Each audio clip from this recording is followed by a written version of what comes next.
Hey folks, it's me, Michael Bach, and it's time for another episode of Lunchtime Learning on SHRM's Inclusion 2023 conference taking place from October 30th to November 1st in beautiful Savannah, Georgia.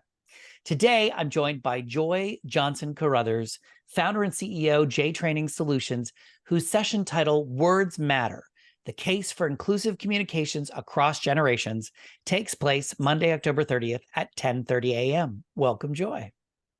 Thank you for having me. Tell me about your topic, because I have a big fascination with communications. Oh, wow. So, the whole idea that words matter and, across generations, different words have a different impact. And I know oftentimes, especially in the current climate that we're in, individuals tend to focus on their intent. Like, oh, I didn't mean to, it was not my intention. You're being sensitive. What is wrong with you?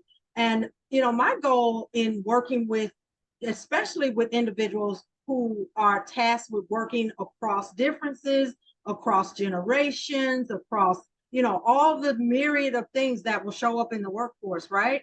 My thing is, let's focus on the impact, because that's what's lasting. You can say one thing and walk away and think everything is fine, and you could have impacted someone for years to come.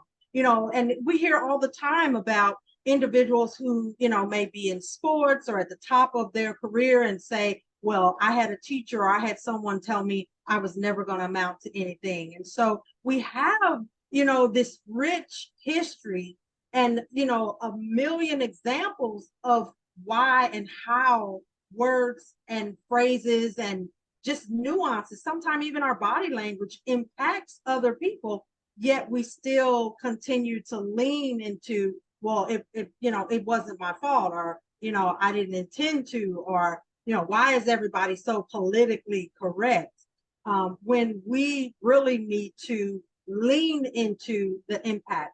And when we find that impact is not healthy or is not helpful, right? Or could be possibly be even hurtful to someone, to be willing to be accountable for our words and our actions, be accountable in the way that we impact others. That's important. And now more than ever, right? Because with those 5 generations, we're not all seeing eye to eye.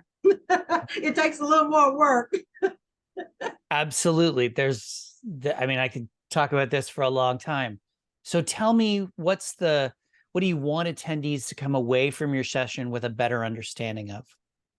Well, one of the things that is really important to me, and as I told you earlier, I've got my Make a Difference t-shirt on today, because I always speak, I try to, come away with a statement when not only my words, but my shirt. But really, oftentimes we focus on, what is my organization doing? What is the workforce doing? What is the, inclusion or the DEIB committee doing? What is HR doing? And I like the message that I would like to impart is, what are you doing? Because, we are the change makers. We have the ability to just do one small thing, to help bring about the change that we want to see, not only in our homes, our communities, but in our workplaces. And so, the whole idea that, well, it's someone else's responsibility. And my thing that I would want individuals to take away is, what will you commit to being responsible for, regardless of what anyone else around you is doing? Thanks so much, Joy. That sounds like a really interesting session and really relevant for people to check out. So thank you for stopping by and sharing a little information with everybody. And please remember to attend Joy's session on Monday, October 30th at 10:30 a.m. And if you're so inclined, you can catch my session, What Gets Measured Gets Done, Measuring Success in Inclusion, Diversity, Equity, and Accessibility. It takes place on Wednesday, November 1st at 7:30 a.m. There'll be coffee. Hope to see you in Savannah.